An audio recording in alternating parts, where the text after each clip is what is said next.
tujuan saya hari ini mengajak ibu-ibu semua, mungkin bapak-bapak ibu yang datang. Tujuannya pada hari ini saya ingin mensosialisasikan, ini adalah program dari pendidikan guru penggerak, yaitu modul 1.1, yaitu tentang filosofis pendidikan Ki Hajar Dewantara. Bagaimana filosofis pendidikan oleh KHD nanti akan saya sampaikan kepada ibu-ibu semua. Nanti kalau ada yang ingin bertanya atau mungkin ada masukan, dipersilakan. Bisa kita mulai dulu? Nah, kita lihat di sini. Asas pendidikan KHD itu adalah pengajaran bagian dari pendidikan. Kemudian di sini pengajaran atau odeolis merupakan proses pendidikan dalam memberi ilmu atau faedah untuk kecakapan hidup anak secara lahir batin. Kemudian ada pendidikan sebagai coding, adalah menuntun segala kekuatan kodrat yang dimiliki anak agar ia mampu mencapai keselamatan dan kebahagiaan yang setinggi-tingginya, baik sebagai manusia maupun anggota masyarakat. Jadi di sini kita akan menuntun anak dengan pendidikan ini dengan tujuan kebahagiaan setinggi-tingginya, baik sebagai dirinya sendiri nanti sebagai manusia atau menjadi anggota masyarakat. Berarti nanti tujuannya untuk kecakapan hidupnya di dunia nyata. Oke, kita lanjutkan. Ada pada anak agar mereka dapat bersama dengan di atas tadi, itu tujuan dari pendidikan. Kemudian tugas pendidik. Nah, ini adalah tugas dari kita sendiri sebagai seorang pendidik. Nah, yaitu menuntut tumbuhnya kekuatan kodrat yang ada pada anak agar dapat memperbaiki lampunya, bukan dasarnya, hidup dan tumbuhnya kekuatan kodrat anak tersebut. Kemudian kita juga tahu semuanya dari KHD itu Ingaso Suntolodo, Ikmadio Kaso dan Uri Anda dari depan, dari tengah, dan dari belakang. Ini sudah sama-sama kita ketahui. Selanjutnya, hidup tumbuhnya anak terletak di luar kecakapan atau kehendak kita sebagai pendidik, karena mereka hidup dan tumbuh menurut kodratnya sendiri. Uraiannya bisa kita sebutkan di bawah. Dalam proses menuntun anak diberi kebebasan, namun pendidik sebagai pamong merupakan memberikan arahan dan tuntunan agar anak tidak kehilangan arah, membahayakan dirinya. Seorang pamong dapat memberikan tuntunan agar anak dapat menemukan kemerdekaannya dalam belajar. Nah, seperti ini. Kalau kita gambarkan dalam sebuah bagan seperti ini. Ini ada kodrat alam dan kodrat zaman. Nah, di sini kodrat alamnya. Kalau kodrat alam ini berkaitan dengan sifat dan bentuk lingkungan di mana anak berada. Kemudian ada pembelajaran yang sesuai dengan konteks lokal sosial budaya. Nah, kita masuk di kodrat zaman, ini berkaitan dengan isi dan irama. Nanti dari kodrat alam dan kodrat zaman nanti dia akan berkesinambungan. Dari pembelajaran sesuai konteks lokal sosial budaya, nah dia di sini berkesinambungan pendidikan menekankan pada kemampuan anak untuk memiliki keterampilan abad 21. Nah, selanjutnya, perlukah tuntunan pendidikan itu? Bagaimana Bu Ibu? Perlu atau tidak? Perlu. Sangat perlu. Benar sekali. Nah, kita lihat di sini. Dasar jiwa anak dan kekuatan pendidikan. Nah, dasar jiwanya keadaan jiwa yang dibawa oleh anak itu ketika lahir di dunia. Ada 3 aliran yang berhubungan. Ada tabula rasa, kemudian negatif, ada faktor teori. Nah, dilahirkan saya lihat ke atas. Kemudian ada kita lihat nanti saya sesuai dengan selanjutnya bisa kita pahami. Di sini ada menurut konvergensi teori watak manusia dibagi menjadi 2 bagian. Ada intangible dan biologis. Nah, di sini kalau biologisnya perasaan takut, malu, dengan kecerdasan atau anak-anak pikiran serta dapat mengubah menurut pengaruh pendidikan di sini kelemahannya kemudahan berpikir dan cara pikirannya yang cepat itu berbeda masing-masing anak. Nah, di sini metode pengajarannya ada Montessori, Robel, dan taman siswa. Nah, seperti ini. Seperti ini harus kita pahami tentang filosofis Ki Hajar Dewantara. Cukupkan dulu ya. Nah, ini tadi dasar pendidikan menurut KHD. Jadi tadi ada Inarso Sotorodo, Tekuni Handayani, Imam Mangkukaso di sini. Nah, kemudian ada dasar pendidikan. Nah, manusia merdeka adalah manusia merdeka adalah manusia yang hidupnya lahir atau batin tidak tergantung kepada orang lain, akan tetapi bersandar atas kekuatan sendiri. Nah, itu dia. Kemudian kita lanjutkan. Nah, ini. Nah, ini. Tadi satu dasarkan pendidikan HD pada anak merdeka. Maaf nanti yang satunya tadi kelewatan. Dasar pendidikan HD yang pertama menuntun, kemudian merdeka, ini yang kedua, lanjut ke yang ketiga anak merdeka yang kedua, kemudian anak bermain. Nah, di sini nanti seperti apa permainan yang dihadirkan itu dari proses mereka dari kecil sampai dewasa itu sebenarnya sudah ada dasar pendidikannya terhadap anak. Nah, dia kemudian pendidikan itu berpihak kepada anak. Nah, bebas dari segala ikatan dengan suci hati mendekati sang anak bukan untuk meminta sesuatu hak, melainkan untuk berhamba pada anak. Ini pengertian yang baik sangat luas sekali. Mungkin kita sama-sama memahami. Kita lanjutkan. Nah, ini pendidikan yang berpihak kepada anak.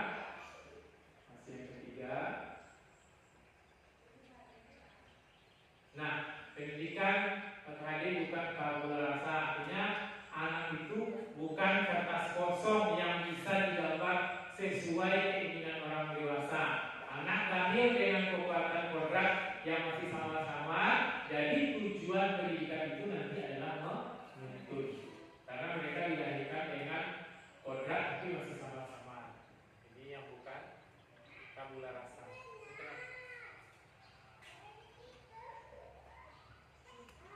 Lanjut. Mikrofonnya mati nih.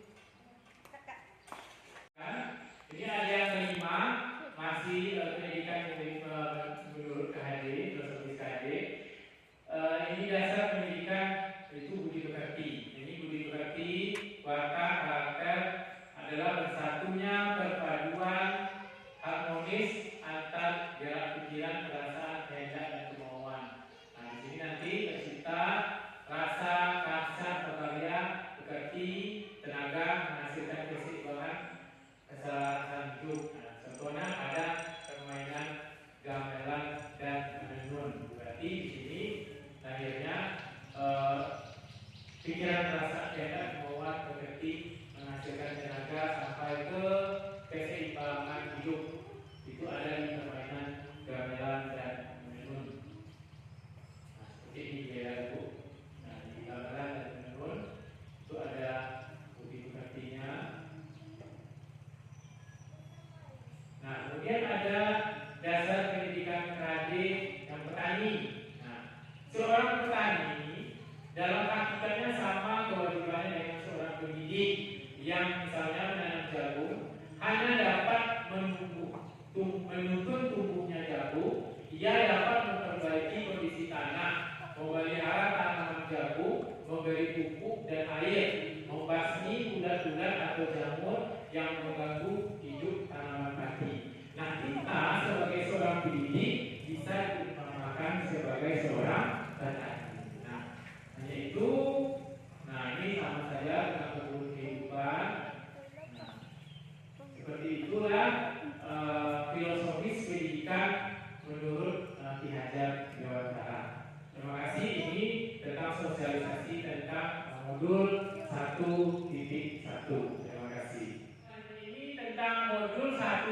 keempat yaitu tentang budaya positif. Seperti apa budaya positif yang akan kita bahas? Kita lanjutkan. Nah, di sini ada perubahan paradigma. Sama-sama bisa kita lihat. Untuk membangun budaya positif, sekolah perlu menyediakan lingkungan yang positif, aman dan nyaman agar murid mampu berpikir, bertindak dan mencipta dengan merdeka, mandiri dan bertanggung jawab. Strateginya adalah meninjau ulang bentuk disiplin yang dijalankan sekolah-sekolah selama ini. Pembahasan disiplin, meninjau teori yang dikemukakan oleh Ian Boset. Kemudian, di sini ada stimulus respon lewat teori kontrol pandangan tentang dunia. Di sini seperti ini, bisa ibu-ibu baca. Seperti ini ada respon tentang dunia, teori kontrol tentang dunia. Kita lanjutkan. Nah, makna kata disiplin di sini ada disiplin positif. Nanti dia akan, seperti ini. Ada hubungan dan ketidaknyamanan. Ini salah. Kemudian ada budaya positif di sekolah. Seperti apa? Seperti ini. Menurut KHD, untuk pencapaian kemerdekaan atau dalam konteks pendidikan kita saat ini, untuk menciptakan murid yang merdeka, syarat utamanya adalah harus ada disiplin yang kuat. Jangan sampai kita guru mengajak disiplin kepada murid kita, tetapi diri kita sendiri tidak disiplin.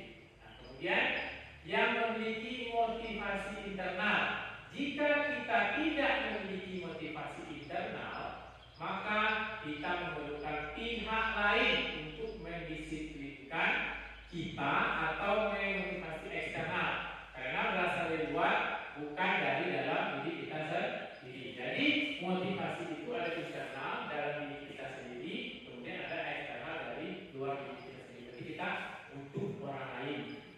Selanjutnya, di sini ada 3 motivasi perilaku manusia. 1, untuk menghindari ketidaknyamanan atau hukuman. 2, untuk mendapatkan imbalan atau penghargaan dari orang lain. 3, untuk menjadi orang yang mereka inginkan dan menghargai diri sendiri dengan nilai-nilai yang mereka percaya. Ini contoh keyakinan kelas. Selalu bersifat positif, senantiasa menjadi diri terbaik, percaya dan menghormati orang lain serta barang miliknya, berkomitmen terhadap setiap tugas dan senantiasa membantu. Ini masih kesepakatan atau keyakinan kelas menurut dosen. Suatu masih sama seperti tadi. Suatu keyakinan akan lebih memotivasi seseorang dari dalam atau memotivasi secara intrinsik. Seseorang akan lebih tergerak dan bersemangat untuk menjalankan keyakinannya daripada hanya sekedar mengikuti serangkaian peraturan. Seperti ini ada hukuman, sanksi dan restitusi. Ini kita bisa jalankan identitas gagal, itu hukuman, itu sesuatu yang menyakitkan. Kemudian identitas berhasil atau sesuatu itu adalah disiplin. Di sini ada sanksi, konsekuensi dan restitusi yang bisa kita jalankan untuk menegakkan budaya positif di sekolah kita masing-masing. Seperti ini ya. Di sini nanti kita bisa cobakan masing-masing. Kita bisa bergerak seperti apa nanti kesalahan yang dilakukan oleh murid kita. Kita bisa panggil, kita cari, kita tanya permasalahannya seperti apa, dan nanti kita bisa memposisikan diri kita sebagai manajer dari seorang guru tersebut. Ini 5 kebutuhan dasar manusia. Ada kesenangan, cinta dan kasih sayang, kebebasan, penguasaan, dan di sini kebutuhan bertahan hidup. Ini yang dasar kebutuhan yang pasti dimiliki oleh manusia. Ini dia. Bertahan hidup, kemudian ada cinta dan kasih sayang, penguasaan, kebebasan, dan kesenangan. Kebutuhan kesenangan itu kebutuhan untuk merasa senang, adalah kebutuhan untuk mencari kesenangan, bermain dan tertawa. Anak dengan kebutuhan dasar kesenangan yang tinggi biasanya ingin menikmati apa yang dilakukan. Ya Bu, ini sepertinya ada sedikit kendala. Kemudian di sini ada 5 posisi kontrol. Yang pertama ada penghukum, pembuat orang merasa bersalah, teman, monitor atau pemantau, dan manajer. Nah inilah yang bisa 5 posisi kontrol yang bisa kita laksanakan untuk mewujudkan budaya positif di sekolah kita masing-masing. Caranya seperti apa? Nanti bisa dijalankan dengan segitiga restitusi. Nah seperti ini ya Bu. Segitiga restitusi di sini ada kita validasi tindakan yang salah, menanyakan keyakinan dan menstabilkan identitas. Kamu tentu punya alasan kenapa melakukan itu. Misalnya ada sesuatu yang melakukan kesalahan. Kemudian adakah cara yang lebih efektif untuk mendapatkan apa yang kamu butuhkan? Keyakinan kelas apa yang telah kita sepakati? Kamu ingin menjadi orang yang seperti apa? Setiap orang pasti pernah melakukan kesalahan. Kamu bukan satu-satunya pernah melakukan hal ini. Nah, dengan segitiga restitusi ini, apabila ada suatu kesalahan pada murid kita di sekolah, kita bisa menyelesaikannya dengan pertanyaan-pertanyaan yang ini. Nanti kita bisa menetapkan atau melaksanakan 5 posisi kontrol yang ini. Nah, ini contoh penyelesaian masalah dengan segitiga restitusi. Pertama kita menstabilkan identitas. Nah, kita tanyakan berbuat salah itu tidak apa-apa, tidak ada manusia yang sempurna. Karena Bapak Ibu tidak tertarik mencari siapa yang salah, tapi Bapak Ibu ingin mencari solusi dari permasalahan ini. Jadi kita menstabilkan identitas. Kita tanyakan pertanyaan seperti itu. Kemudian ada validasi tindakan. Nah, kamu pasti punya alasan mengapa melakukan ini. Nah, ini pertanyaan-pertanyaan yang bisa kita lakukan untuk menyelesaikan masalah dengan segitiga restitusi. Kemudian menanyakan keyakinan sampai ini yang terakhirnya, menanyakan keyakinan bertujuan untuk menghubungkan nilai-nilai yang dia percaya dan bertindak menjadi orang yang diinginkan. Contohnya, apa yang kita percaya sebagai kelas atau keluarga? Apa nilai umum yang telah kita sepakati? Kamu mau menjadi orang seperti apa? Apa bayangan kita tentang kelas impian? Seperti ini sampai ada 3 penyelesaian masalah dengan segitiga restitusi. Terima kasih Ibu sekalian. Mungkin ada pertanyaan tentang modul 1.1 tentang filosofis pendidikan KHD dan modul 1.4 tentang budaya positif. Kepada Ibu-ibu dipersilakan. Ada pertanyaan Bapak Ibu? Silakan Bu Desi. Ya Pak, terima kasih atas paparan yang Tuhan ini. Yang ingin saya tanyakan itu tentang modul 1.1 itu tentang Ki Hajar Dewantara. Tadi kan Ki Hajar Dewantara katanya menuntun anak sesuai dengan kodrat anak kan. Yang ingin saya tanyakan bagaimana contoh kodrat anak sesuai dengan zaman sekarang ini dalam pembelajaran yang kita ajarkan. Sekian, terima kasih. Terima kasih Bu Desi. Apakah ada teman-teman yang lain mungkin yang bisa menjawab? Bu Bida, kodrat anak sesuai dengan kodrat zaman sekarang di kelas kita itu seperti apa? Kan Bu Bida. Baik, langsung saja. Di sini saya akan mencoba kodrat anak sekarang seperti apa sesuai dengan zamannya. Baiklah, mungkin kita melihat kepada teknologi saat ini. Anak lebih suka atau lebih cenderung untuk menggunakan gadget daripada melihat buku. Mereka suka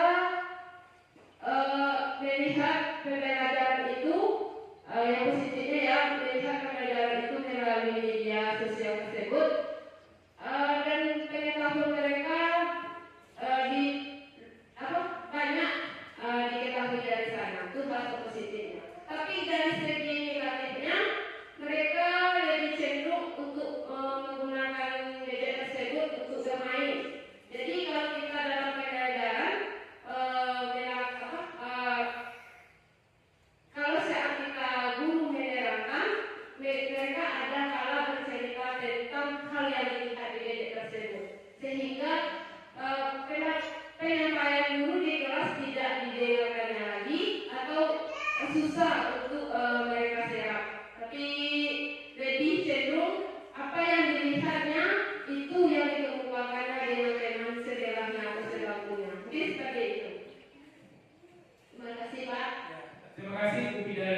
negatif. Di sini posisi kontrol seorang guru harus tetap ada. Misalnya, mereka lebih fasih menggunakan gadget.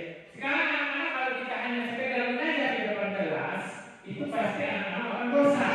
Kita manfaatkan teknologi tadi. Nah, kalau seandainya sekolah kita mengizinkan anak membawa gadget atau mungkin sesekali kita sepakati, kita gunakan misalnya YouTube. Nah, kita cari materi-materi yang ada di YouTube tersebut atau platform pendidikan sekarang kan banyak di itu. Nah, bisa kita gunakan yang itu. Kalau untuk menyaring hal-hal yang negatif, kita juga tidak 24 jam dengan siswa kita, tapi kita di situ perlu ada hubungan atau memanusiakan hubungan. Kita harus ada berkomunikasi dengan orang tua murid, karena tidak waktu anak tidak dalam genggaman kita, kebanyakan mereka di rumah dan lingkungan sekitar. Nah, itu tadi lingkungan sekitar orang tua dan guru itu juga menentukan nanti kedepannya anak kita seperti apa. Tapi kita berharap dengan perkembangan teknologi, semoga hal yang positif tadi itu semakin baik ke depannya dan dimanfaatkan untuk tujuan yang baik. Dan itu kita mengarahkan dan menyayangi anak kita. Nah, terima kasih Ibu Desi dan Bu Fida. Kemudian tentang disiplin positif, apakah ada yang bertanya? Baik, tentang modul 1.4 tadi, saya akan bertanya di sini mengenai kekuatan dari dalam dan kekuatan dari luar, internal dan eksternal dari Pak. Mana yang sebaiknya itu digunakan atau kita pakai untuk menyelesaikan permasalahan resolusi tadi dalam menghadapi siswa kita, Pak, seperti itu. Mana yang lebih dari dalam atau yang dari luar, seperti itu, Pak. Sebelum saya jelaskan apakah ada dari peserta, silakan Bu. Kita sama-sama belajar ya Bu. Terima kasih Pak atas waktu dan kesempatannya. Baik, yang ditanyakan Bu Fida tadi itu mengenai motivasi anak, mana yang lebih baik dari internal atau eksternal seperti itu. Bapak Ibu sekalian, sebetulnya kalau kita ke konsep tadi, ini artinya untuk zaman sekarang kita akan menerapkan konsep merdeka belajar. Kata Ki Hadi, untuk mewujudkan konsep merdeka belajar itu artinya memang butuh disiplin yang kuat. Nah, disiplin yang kuat ini kalau kita cerna kembali kata merdeka belajar dan harapan Ki Hadi itu memang betul-betul keinginan belajar itu memang dari dalam diri siswa. Artinya apa? Konsep merdeka belajar ini nanti meminta anak memang mereka sudah mengerti disiplin dan bisa menerapkan disiplin itu. Itu dari internal mereka atau motivasi intrinsiknya dulu. Jadi kita berharap motivasi yang muncul itu memang kalau dapat sebaiknya dari dalam diri siswa, karena dengan mewujudkan Baik, tadi saya sudah menyampaikan tentang modul 1.1 serta filosofi pendidikan BLKB dan 1.4 budaya positif. Apakah ada Bapak Ibu yang ingin bertanya? Dipersilakan, Bu Desi.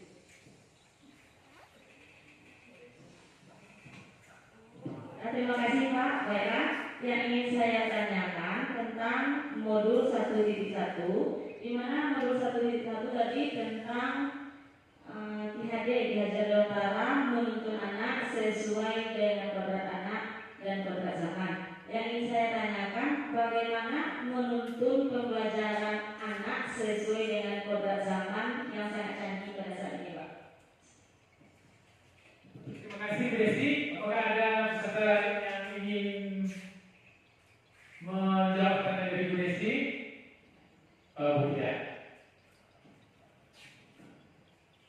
Baik, saya akan mencoba menjawab di sini tentang modul 1.1 tadi tentang pemikiran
penyampaian yang disampaikan oleh guru mereka. Seperti itu Pak. Terima kasih. Oke, terima kasih Bu Desi, Bu Fida, saya tambahkan ini. Jadi kita ambil hal positif dari perkembangan atau program anak pada zaman sekarang itu, teknologi kita sudah canggih. Kita manfaatkan teknologi kita itu di kelas seperti apa? Kalau kita di kelas biasanya hanya mengajar, buka buku, kita terangkan, pasti anak itu akan bosan. Kita manfaatkan teknologi tersebut. Sekarang ada YouTube, media pembelajaran itu sangat banyak sekali. Kita manfaatkan itu menjadi hal yang positif. Kalau untuk hal negatif, karena anak itu, murid kita itu tidak 24 jam dengan kita juga harus berkoordinasi dengan orang tua murid. Kita sampaikan, kita juga bisa menyampaikan kepada murid kita, ambil hal yang positif. Nanti kalau kita tidak sesuaikan dengan zaman yang sekarang, nanti siswa kita bisa ketinggalan dari yang lain. Jadi ada hal positif dan negatif, tetapi negatifnya bisa kita koordinasi dengan baik supaya tidak sampai menjadi kebiasaan buat mereka nantinya. Nah, selanjutnya tentang budaya positif, ada pertanyaan Bapak Ibu? Oke, tentang modul 1.4 yang saya tanyakan di sini, tadi Bapak menyampaikan ada Sena juga, ada motivasi dari dalam dan motivasi dari luar. Itu bagaimana Pak? Yang mana yang lebih baik kita gunakan atau kita berikan kepada anak kita terlebih dahulu, anak didik kita, agar mereka paham motivasi internal itu Kak, atau motivasi eksternal dulu Pak? Yang mana yang kita lakukan terlebih dahulu atau kedua-duanya? Apakah itu dibutuhkan keduanya atau bagaimana Pak? Itu dari saya. Terima kasih. Baik, terima kasih Bu Fida. Itu tentang motivasi internal dan eksternal. Apakah ada dari Bapak Ibu yang ingin menyampaikan apa yang dipahami tentang motivasi internal dan eksternal? Mana yang lebih penting atau keduanya memiliki peran yang sama-sama penting? Oke, silakan Bu. Oke, terima kasih Pak atas waktu dan kesempatannya. Sebagaimana kita ketahui bahwa tujuan inti dari IHD itu nanti untuk zaman sekarang kita akan menerapkan pada siswa kita itu konsep merdeka belajar. Nah, sebetulnya konsep merdeka belajar ini seperti apa kita terapkan? Apakah memang belajar tanpa istilahnya suka-suka siswa atau bagaimana? Nah, itu yang ditanyakan banyak guru juga. Di mana konsep merdeka belajar menurut IHD ini artinya apa? Siswa memang sudah memiliki motivasi internal dalam diri. Nah, jadi artinya apa?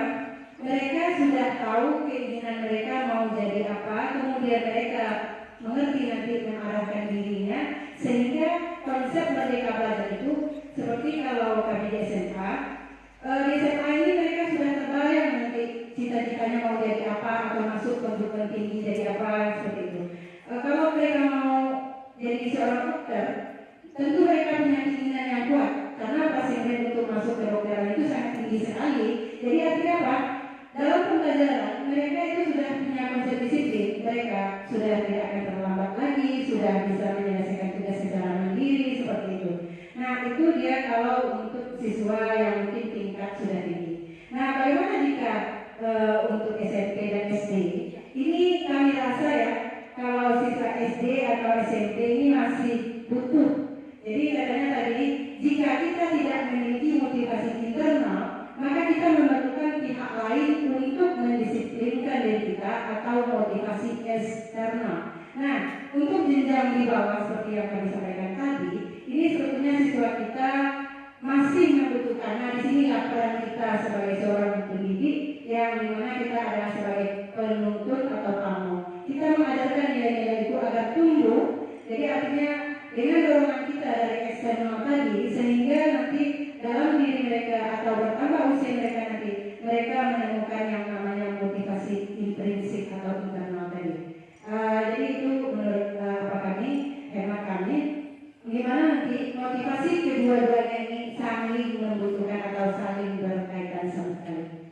Terima kasih. Terima kasih, kita buka kelas. Nah, terima kasih Bu. Jadi, sama-sama kita pahami tadi, motivasi internal dan eksternal itu saling berkesinambungan. Tetapi sesuai dengan tingkatan siswa kita, SD, SMP, dan SMA, pasti motivasi internal dari diri mereka itu berbeda karena sesuai dengan kematangan umurnya.